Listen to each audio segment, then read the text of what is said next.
Squid Game. I really am late to the party with this one.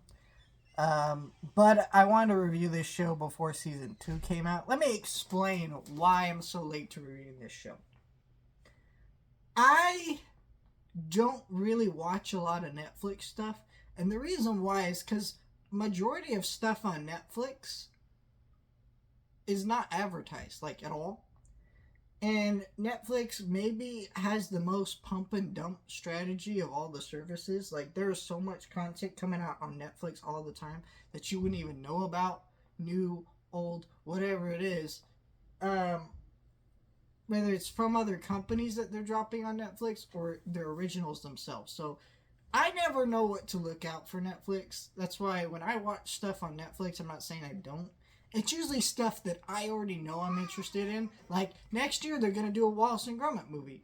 Hey, buddy, can we stop crying? Alright, give me a sec.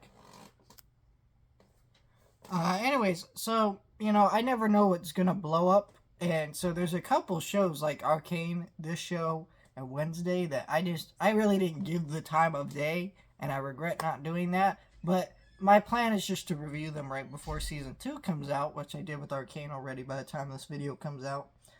So what's the point? Because, like, what's the point of reviewing it before then, since I'm already late? Like, just review it when it's actually relevant again, right? This show's great. You guys were all right. I feel like Arcane, I didn't like it as much as some people. It still was good, but this show I actually loved. Just just the filmmaking in the show and the presentation of the show was just really well done. These are very well directed episodes that constantly give you an intense feel with really not having to do much at all. Like, just simple things about these people cracking a cookie. And it's not really shot overly dramatic or like crazy, but somehow it's directed just in the right way that you feel so incredibly tense during these sequences. The whole challenges in the show were just really well done. Um, the performances are all really fascinating. And this is a show that obviously clearly has a lot to say about, like, capitalism, our society, rich versus the poor, things like these. Things that you've heard before, but they're told in really unique, different ways that I think so many people can relate to and understand very easily. And I think that's why this show is translated so well, because what other show from another country has blown up this way globally? Like, especially here in the United States. I know majority of people who watched this show watched it in Korean, including myself, mostly because I heard the English dub was bad, but point still stands that they were watching the original language and enjoying this thing. To me, this is a Godzilla -1 situation. That is an incredible movie, but majority of people who watched that were watching it in the correct language. They weren't watching the English dub, even though that does exist.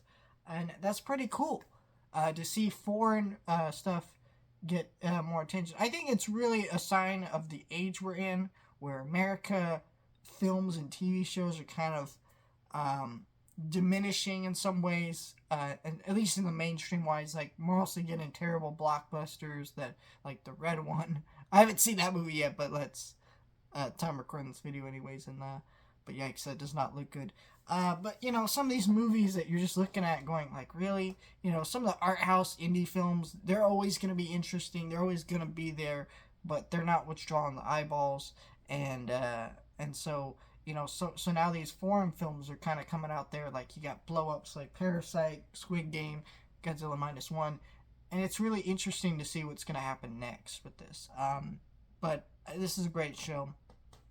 My one complaint, I really didn't like the twist at the end of this show with the old man and stuff. I think if you know the show, I'm not gonna spoil it, but there's a great video by Shea Phyllis Productions I'm gonna shout out. He explains why the twist doesn't work so well, and I usually don't try to point out videos like that because I want these videos to really be my own thoughts, but like, he explained, it's one of those things where you watch something of someone else explaining something that you already thought, but they explain it so much better that it's hard to really for you to just sit there and explain it because like they already did it better. So I'm just gonna shout out that video. Also, he's a great channel. I love that dude. He's a very cool dude. Makes some great content. Very funny guy. Yeah, let me know your thoughts. And I'm sorry about my cat crying in the background. Thank you.